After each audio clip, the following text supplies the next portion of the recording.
Hello all, my name is Adam Webb, and I'll be accompanied with Luke Haneke on this student equity presentation for Marquette's Applied Investment Management program. Today we'll be pitching LeMaitre Incorporated. In introduction, LeMaitre is a global provider of medical devices and human tissue cryopreservation services that are largely used in the treatment of vascular complications. The company sells these products mainly in the United States, which accounts for 58.1% of revenues, but also in Germany, accounting for 14.4% of revenues, and Japan, which accounts for just under 6%. The company sells in two different revenue streams, its biologic revenue stream and its non-biologic revenue stream. The company currently trades at $48.76, and after valuation, a price target of $59.05 was found, producing an upside of 21.11%. Now on to recommendation. LeMaitre has driven its expansion through its mergers and acquisitions. 24 actually in the past 25 years, but also through market growth. Its two revenue segments of biologic and non-biologic fit into the stent and stent graft and the general vascular surgery market. These markets are growing at 7.5% and 6.7% respectively. They've had a fantastic history of doing so, with a return on equity of 13.2%, a return on assets of 9.6%, and a return on invested capital of 11%. They've gotten to these metrics through their fantastic operating margin prowess, in which they spend their research and development costs on, rather than producing these products, but producing them more effectively and expanding margins, in which they have 23% greater operating margins than their competitors. Now on to drivers. First, it's merger and acquisition activity. Like I said, 24 in the past 25 years. Its most recent of which was Artegraft Incorporated, a company that produces stent graft and other vascular devices. It has done all of these acquisitions with financial prowess and through its balance sheet strength. Artegraft Incorporated was purchased for $90 million, and the company has already reduced its debt down to a negligent amount. In addition to that, another driver is its increasing sales force.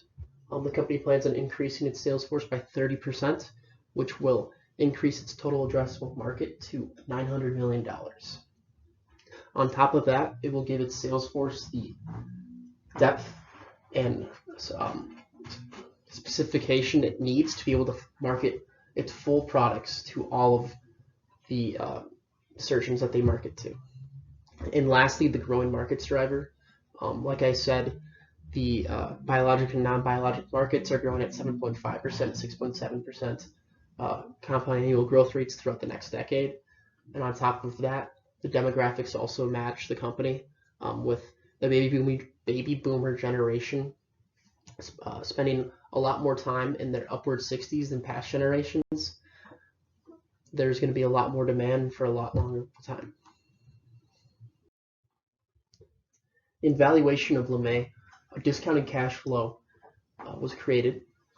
This used the assumptions of a weighted average cost of capital of 6.74% and a long-term annual growth rate of 1.5%.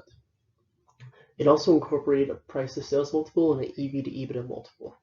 The price-to-sales multiple yielded a valuation of $60.18, while the EV-to-EBITDA multiple yielded a value of $63.14.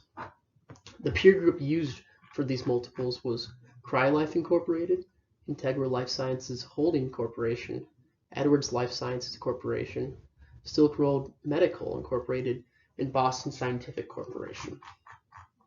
These valuation methods were valued 60% in favor of the DCF and 20% in favor of the price-to-sales multiple and the EV-to-EBITDA multiple.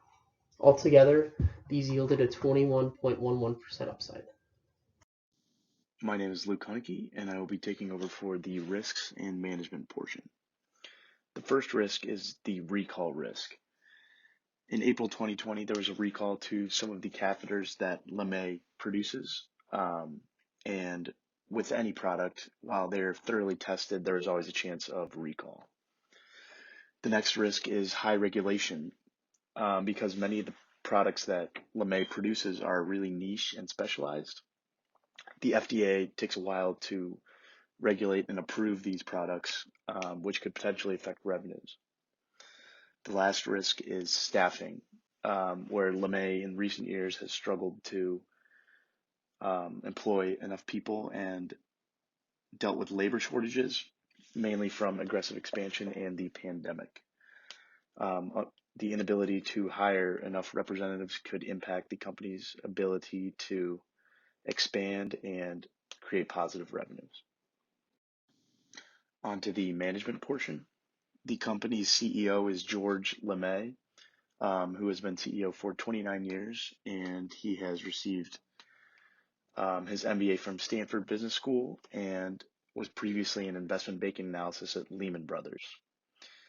The president of LeMaitre is David Roberts, who also got his MBA from Stanford University Business School, and previously was the VP of development at Buca di Beppo Restaurants, and also an associate at Hancock Venture Partners. David Roberts was also the CFO until 2007. In closing, it is recommended that LeMaitre be added to the Applied Investment Management Small Cap Fund with a price target of $59.05, representing an upside of 21.11%. This is due to the growth aspects of the company, the mergers and acquisition activity of the company, and the increase in sales force. Thank you very much.